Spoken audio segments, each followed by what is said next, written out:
This is Hospitality 1-to-1, conversations on the industry. Here's your host, Chris Bettis.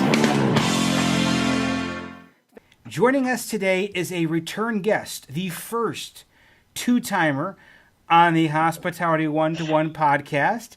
It's Chief Marketing Officer for Beekeeper, Corey McCarthy. Corey, thank you for coming back again. I am honored. Thank you for having me. I'm glad the experience was good enough the first time. You know, Corey, actually, her appearance on our podcast the first time around was very highly rated, highly received, if you will. And in fact, we've gotten a number of great feedback from people on her appearance, so we wanted to bring her back as well. And you know, Beekeeper is a proud sponsor for the Hospitality 1-to-1 podcast, so we're always happy when we can bring her on board. Corey, I wanted to talk a little bit today, if we can, because you've got a big event upcoming. In fact, you have next week, the 22nd to 24th, we have ALIS, the American Lodging Investment Summit. Is that correct? That is correct. It's one of my favorite conferences of the year. So kind of give me an idea, what is to be expected at a conference like this? There are about 2,500 attendees. You get a lot of the chief executive officers and COOs from most of the major hotel brands. You get a lot of hotel brokers, financiers, management companies. It's really a conference where deals happen. So it's great. And there aren't a lot of technology companies or other companies kind of outside that kind of real estate end of the hospitality industry. So for us as a technology firm, we don't have a lot of noise from other technology companies, but it's a really great opportunity to understand a little bit more about what's really happening in the industry. There's a lot of great data that is shared at this conference, from the projections for occupancy, ADR, NOI, in different markets that are really going to boom in 2018 and what to expect. So how does this rate? Is this one of the top summits or trade shows for the industry across the year? It is one of the top, yes. Where is it being held this year? It is usually held in LA. It's recently moved to the Marriott Marquis at LA Live, and it's a really great home for this conference. Now, not only are you going to be attending, but Beekeeper is actually going to be speaking as part of looks like a moderating a panel, if you will, on Monday. Is that correct? Yes, I'll be speaking on a panel that'll be exploring mobile and the use of mobile technology in the hotel industry. So let's walk this back a little bit. This conference is more than just here, take a souvenir and put it in a bag. Like you were saying, deals get done here. What kind of trends are you looking for in this conference this year? I'm looking for different markets of opportunity for us. We're rapidly building the Beekeeper team right now. We are a startup. We're in hyper growth mode. So from our perspective, it'll be really great to see where the highest saturation of hotels are going to be located or opened in the next year. And also, you know, really what the trends are, because one of the things that we pride ourselves on is really understanding the hotel market. I've been in the hotel industry for about 20 years. We have Andrada, who's also been a very major player at Accor. We have Connie Reams that we just hired as our head of hospitality sales. She's been in the hospitality industry for 30 years.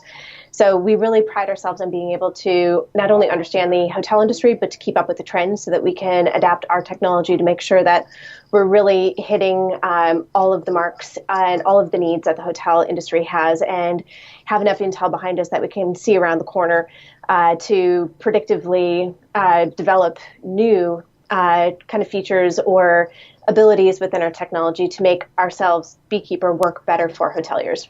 Now, in case someone has not listened to the first podcast, and shame on you if you haven't, let's talk about Beekeeper. Let's kind of recap. What is Beekeeper? Beekeeper is a communication platform that is designed for internal employees, especially non-desk employees. In the hospitality industry and actually in the world, over 80% of workers are considered non-desk workers, and those are folks that don't receive computers or phones their first day on the job. So what Beekeeper does is it connects those workers with the rest of the organization, in a lot of cases for the first time. We do top-down communication, bottom-up communication, and peer-to-peer, and it's all through a very easy-to-use app. That's not just an app. It's actually a pretty robust tool. Because it has an open API, you can integrate operational systems into it. So in a hotel setting, you can integrate your PMS, your POS, and actually take some of those legacy hotel technology systems, give them a new interface, and put them into new hands on the property to make them work harder for you. Now, I know that you've been a core member of Beekeeper. So if you could, what was the impetus behind why Beekeeper was developed? Was there a certain situation or thought process why it was developed? It was, interestingly, developed first. The founders went to the ETH in Zurich, which is the MIT of Europe. Mm-hmm. And initially, Beekeeper was an anonymous flirting app. It really kind of took the ETH by storm. The adoption rates by students was incredibly high. And the Swiss Hotel in Zurich noticed that all of their college employees were using the app. And it was the Swiss Hotel who saw a business application for it. And that was our first enterprise client. So we got in and started working with the Swiss Hotel and saw that, wow, there's a real use case and the real application here to connect workers in a more authentic way. And this is the way a lot of people are communicating now anyway. So from an internal communications perspective, we really bring an old school internal communication methodology like posting on a bulletin board into this century. And we're really allowing hotels to communicate with their employees the way their employees communicate with their friends and networks anyway. So it's intranet meets social media. It's so much more than that because there are there's not only conversations that are happening on the platform, but there's also analytics behind it. So one of the hotels that we work with in Zurich can actually take a look at the dashboard behind the scenes and within 3 months predict when somebody's going to turn over based off of their engagement levels. So with the visibility that we give the hotel, it's a lot more than that. You can use different functions of the system for training, for crisis communication, for surveys, pulse polls, chatbots. And that's not even considering all of the marketplace integrations that we have that will tie in all of the operational functionality. So really, Beekeeper becomes this single source tool that all employees can go to find anything they need to do their job. Wow. So it serves multiple facets, and it can actually help be a predictive tool, if you will, for managers. 100%. And as we get into more of the operational use cases, it'll be very interesting to see how we can use that data from an AI perspective, because once we start connecting the different operational systems at the property, for the first time, we're going to be able to have a larger data set to go through, optimize, and really kind of dig into how best to operate at the property level. Now, I want to go into the GDPR in a moment because I know that's big and heavily weighing on 2018. But aside from that for a moment, what do you see as being what is 2018 bringing to Beekeeper? What things do you look at toward as we go into this year? GDPR is a very big deal, and I think that it's one of the topics in the U.S. that's not discussed enough. Since we're a European-based company, we're very close to the GDPR conversation, and officially in January, we are GDPR compliant. So I think that GDPR will make a lot of noise in the first half of this year, and then I think we're going to have a trickle-down effect in the U.S., and so I think that we're going to see the GDPR conversation continuing to pick up middle of the year through the end of the year.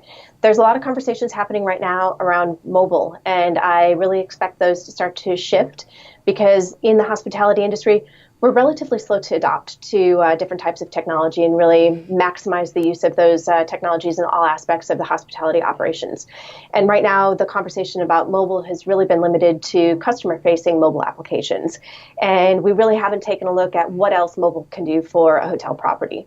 So if we consider the way everybody is chatting with their friends and socially these days, it is on a mobile device. And so I think that the hotel industry is really missing a large opportunity to take advantage of the infiltration of mobile devices amongst the entire workforce to use that as a communication tool internally.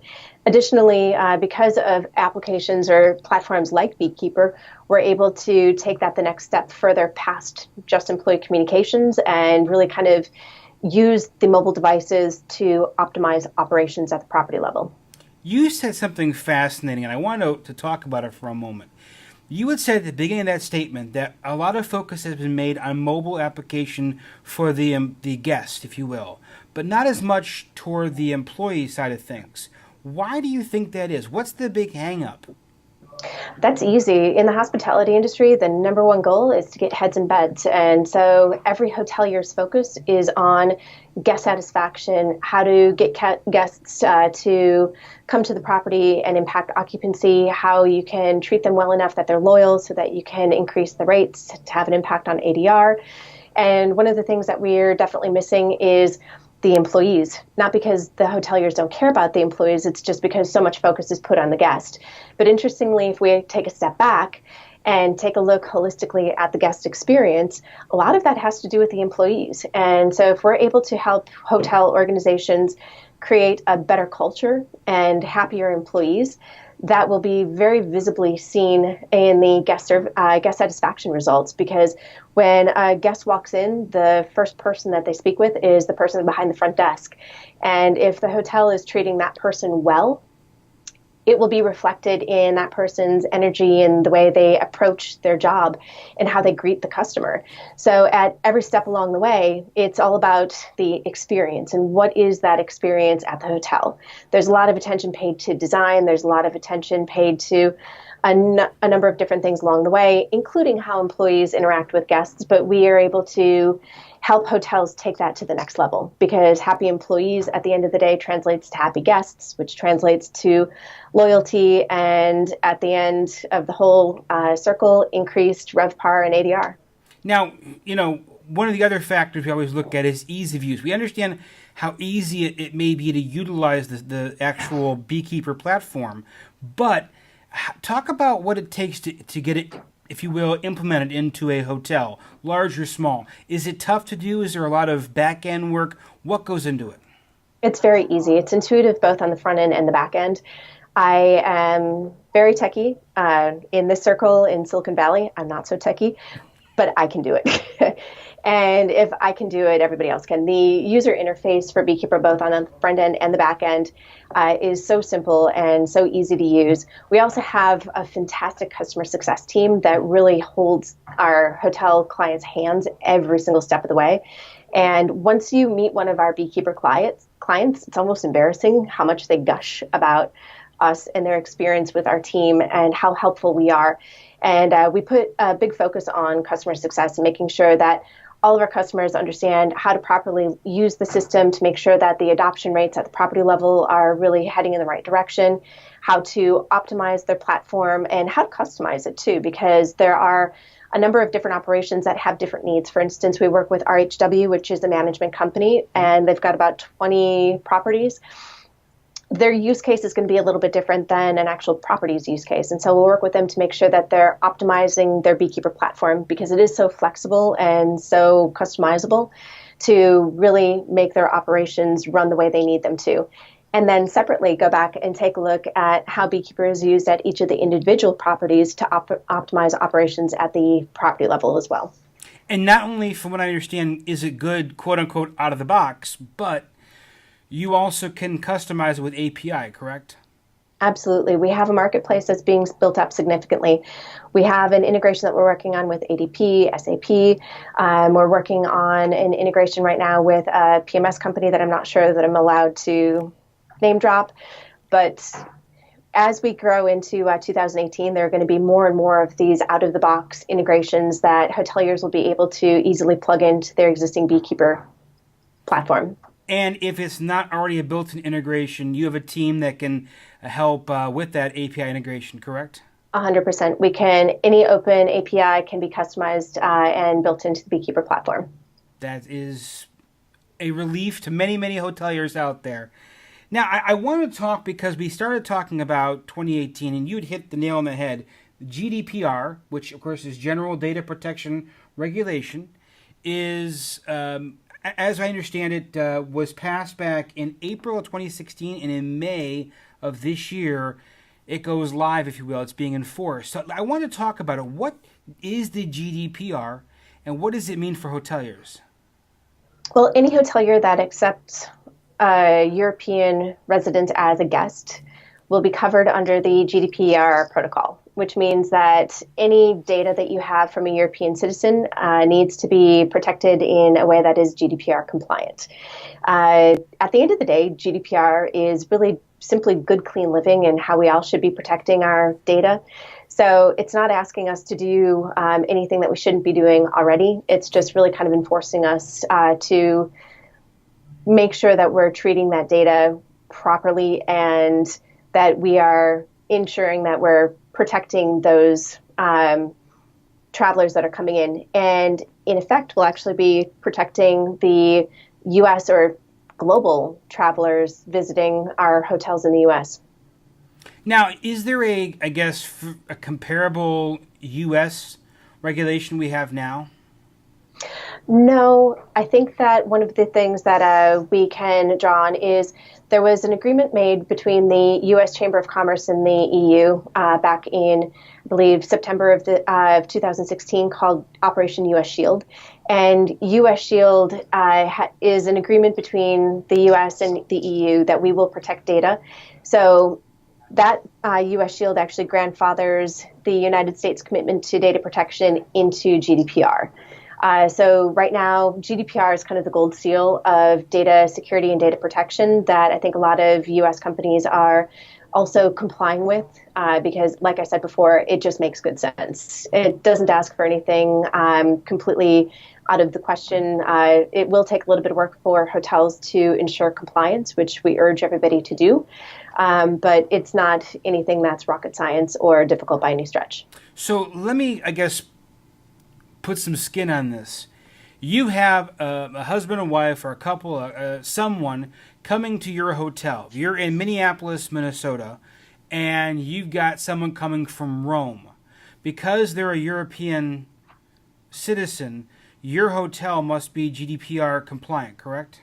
That's correct. And if the couple from Rome feels that your hotel is not within GDPR compliance, they themselves can formally make a complaint against your hotel with the GDPR organization. And what are the penalties if you're found not in compliance? The penalties are pretty astronomical. Right now, we're looking at about a 4% of annual global turnover or up to $20 million, whichever is greater. Now, I believe, if I understand correctly, though it wasn't in effect when this came down, there were some issues that Google had, if I'm not mistaken, and if the GDPR had been in effect, they would have had astronomical fines. Am I correct? Oh, it would have been enormous. It was already headline news when it was happening, but under the GDPR protocol, yes, it would have been a lot worse for Google. Oh, my goodness. So, I guess let's look at it from a beekeeper standpoint. How can Beekeeper, either first of all, help with the GDPR compliance, and what steps do hotels need to take to become compliant? So we have a 31-point checklist that we have available for download on our website. If you go to beekeeper.io/GDPR, one of the things that hotels need to be aware of is that each of their technology providers all the way down the chain need to be GDPR compliant. And so it's really kind of a trickle-down effect. So not only does the hotel itself need to ensure that it is handling the data correctly, but it needs to go through and unfortunately do an audit or have the technology providers and the technology vendors that they're partnered with prove that they are GDP compliant as well, because it falls on all of our shoulders to ensure the protection of that guest coming through the hotel. Now, not to give away any of the secret sauce, and it's just you, me, and, everyone listening and watching, of course, but when it comes to Beekeeper, you guys, again, were compliant in January of what, this year or last year, correct? Well, technically, I think we were compliant in December of this year, but we'll be announcing our official compliance this month. Perfect. So how'd you do it? What was the secret to getting done so fast? We hired a risk expert. So Amir came on board with us, I believe, in April of last year, and he really did a great job going through and doing a complete audit. As he was doing the audit, he had his own checklist that he was working off of, and he noticed that his friends were starting to ask him for that checklist to use as a cheat sheet. And so being a marketer, I asked him if he would share that with me so that I could share it with everybody as well. So that's where our detailed 31-point checklist came in. A couple of the things that he did, which is important, is we needed to deputize a DPO, which is a data protection officer, and that is something that every organization needs to have. Interestingly, that's an entirely new business that's cropping up with DDPOs for hire. Since most hotel organizations or hotel properties aren't going to have somebody on site that can be fiduciary responsible in a fiduciary sense for GDPR, you can actually go and outsource that particular role within your organization to be a part of your road to compliance. But we did a security audit. We created a Beekeeper board of governance. We went through and made sure that all of the measures on the GDPR checklist were completed as part of the process. We went ahead and we made sure that all of our technical measures were up to par through an engineering task force that we hosted internally. We implemented the technology aspects to get us there. We did a huge internal session on access control. Access control to data is one of the large portions of GDPR compliance. So we all went through GDPR compliance training recently. And then we did a secondary audit of our new compliance status, and just to make sure that we really checked all the box. So if anyone from the GDPR organization came and did an audit, we would pass with flying colors. You've done a number of steps. So, I mean, if you're a hotel, large, small, it doesn't matter, and you hear this, if you're that quote-unquote hotel in Minneapolis who is sitting there going, wow, I better get compliant, and you've not started yet, and you know in May you have to be compliant for any European guests, what's the first thing you should do? Is there any good first step to kind of get you started? I would recommend downloading our list. We're not selling GDPR compliance. We're here to help. Gotcha. Take a look at that list. I urge people to get your head around GDPR, what it means for your particular organization, and what you need to start doing. And the first thing I think is just to understand what needs to be done. And so the 31-point list, I think we were able to fit into 2 pages, so it's nothing overwhelming, but it's a really great place to start. That is an excellent place to start. I've actually seen that list. It is very comprehensive. Now, in the spirit of learning, if you will, and educating as you are with the checklist, one of the passions that a beekeeper has is the bee school. Mm-hmm. And when we had talked before, there were a number of courses. It appears like you have another course coming up very soon. When I say very soon, looks like it's going to be the end of this month, January 31st, correct? That is correct. We've partnered with Jill Christensen, who is an employee communication expert, and she's worked for some pretty major companies, including AT&T, Novartis, Crocs, Western Union. So when it comes to working with large organizations and decentralized organizations, she really is a fascinating wealth of knowledge, and she's going to be presenting how to crack the code of employee disengagement and how to turn disengaged employees into engaged employees. The title should be worthy of Dr. Seuss, because it reads, if not you, who cracked the code of employee disengagement? So it sounds like it's an enlightening conversation. What does it cost to enroll in the program? We will educate everybody for free. Free. Now, there's a price people like to pay. Yes. So now, how if someone wants to get enrolled in the course, how do they do it? If you go to beekeeper.io/beeschool, and I get to have fun in marketing, so beeschool is BEESCHOOL, you'll be able to see the sign-in form, and also you'll be able to go through and take a look at some of our archived B-School sessions that we hosted with my MBA professor, Dr. Linda Herkenhoff. And that's an important point, because I want to ask you what other courses you had as an offering, via prior courses. But I wanted to first kind of take 2 steps back, if you will. A, what is B-School? And secondly, I know this has been a passion of yours. Why is there a B-School? When you take a look at the Beekeeper application and how it can be used, it's very much top down. And it relies on the leaders and the executives within the property or the hotel organization to be committed to creating a better place to work and a better culture. And one of the most important things to do in order to achieve that is improve communications. So one of the things that we feel very strongly about is helping everybody be better at what they're doing. And in an effort to further our own education and our clients' education, we figured that if we could teach them how to be better managers, inherently we could optimize their usage of the Beekeeper platform. Now, it's been funny because as I've been going through trying to find content, I keep referring back to an MBA course that I took called Organizational Behavioral Management. And I was going back through the slide decks from my professor, and most of what she was teaching is very applicable for all of us, no matter what layer of the organization we are managing at. And it's one of those things where I think inherently people always want to be striving to be better and to reach their best version of themselves.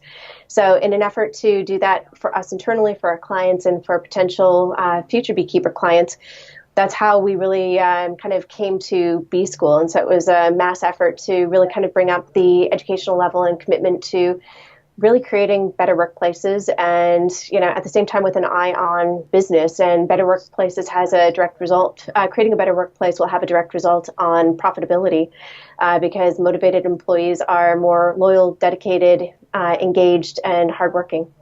Now, if you're a business owner or someone who happens to be listening to this podcast and saying, "Wow, this B School sounds pretty fantastic, but I want to make sure I'm sending or involving the right people within my company," who is the best to take advantage of the course? Anybody that has people reporting up to them, to be very honest with you, because I think that once you're on the first rung of the management ladder, usually you're ambitious enough to want to climb the ladder. And so this is one of those things that you can use to really advance your career path. For those of us that have been managing for a long time, I am always a fan of continual education, and I don't think that any of us ever stop learning. So all the way up through the highest levels of a hotel organization, I think would still be an applicable person or title to gain some benefit from the B School program. And of course, we're going to list the B School information up on our website, hospitality1to1.com. Before I let you go, Corey, how can people, I know we always talk about how they can reach you on the web and all that good stuff, and we'll get to that in a second. Where are you going to be at ALIS? Is there a booth? Is there a table? How can they find you? There is. I will send you a link, and actually, after we're done, we'll send you a link over. We do have a booth. We will be on site, and we will leave a way to contact us. We'll have somebody that'll be pretty active on the ALIS app. So if somebody's going to be attending the ALIS conference, please feel free to reach out to us within the ALIS app to get a little bit more of an immediate response. Otherwise, you can always email us at marketing@beekeeper.io, and we'll put together a landing page and we'll send that information over to you to post. That's great. And as Corey said, once I get that information, we will put it up on the hospitality1to1.com website. Corey, as always, it was a pleasure talking to you. Again, great success and good luck, if you will, next week at the ALIS conference. I know you'll do great, and can't wait to talk to you a third time, hopefully soon. Absolutely. Thank you so much. It's been a pleasure. Have a good day.